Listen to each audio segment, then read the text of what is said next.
केंद्र तथा राज्यों के बीच वित्तीय व राजकोषीय संबंधों की व्याख्या संविधान के भाग 12 के अध्याय 1 में की गई है। संघ तथा राज्यों के मध्य वित्तीय साधनों का विभाजन किया गया है। भारतीय संविधान में यह विभाजन 1935 के अधिनियम में किए गए विभाजन पर आधारित है। वर्तमान विभाजन के अनुसार कुछ कर केवल राज्य सरकारों पर सौंपे गए हैं।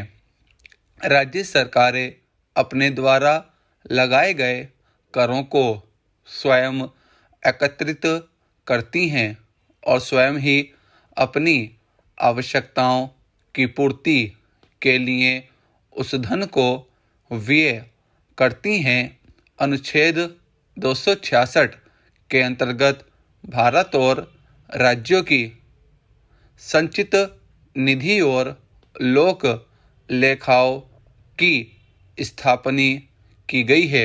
संविधान के अनुच्छेद 273, 275 एवं 282 के अंतर्गत राज्यों को 3 प्रकार से सहायता अनुदान प्रदान किए जाते हैं। अनुच्छेद 280 के अनुसार संघ और राज्यों के बीच करों के शुद्ध आगमों के वितरण, राज्यों के बीच ऐसे आगमों के आवंटन, भारत की संचित निधि में से राज्यों के राजस्वों में सहायता अनुदान को शासित करने वाले सिद्धांतों, राज्यों में पंचायतों, नगर पालिकाओं के संसाधनों की पूर्ति के लिए किसी राज्य की संचित निधि के आवश्यक उपायों आदि के बारे में वित्त आयोग सर्वप्रथम राज्य सरकारों को पत्र लिखकर उनसे आगामी 5 वर्षों में उनके सामान्य राजस्व, व्यय और राजस्व से प्राप्त आय के आकलन देने को कहता है।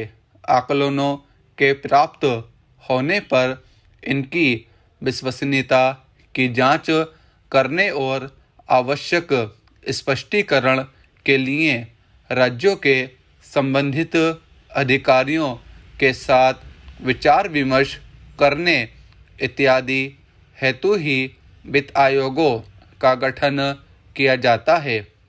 पिछले 5 दशकों में तकरीबन सभी वित्त आयोगों की अनुशंसाएं केंद्र सरकार ने स्वीकार की हैं। इन आयोगों ने निरंतर राज्य सरकारों की वित्तीय परेशानियों को समझते हुए राजस्व का हिस्सा बढ़ाने की सिफारिश की है। 80वां संविधान संशोधन अधिनियम 2000 के माध्यम से संघ व राज्यों के मध्य किए जाने वाले राजस्व वितरण में परिवर्तन किया गया है। इस संशोधन में यह भी कहा गया है कि संघ सूची में निर्दिष्ट सभी कर और शुल्कों का विभाजन संघ और राज्यों के बीच होगा। सहकारी संघवाद को मजबूत बनाने के लिए नीति आयोग की स्थापना की गई है।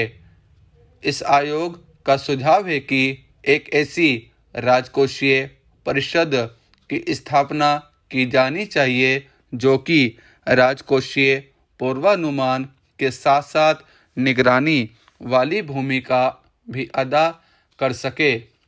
हाल के वर्षों में कई ऐसे सुझाव दिए गए जिनके कारण संघ व राज्यों के मध्य वित्तीय संघवाद को मजबूती मिली है।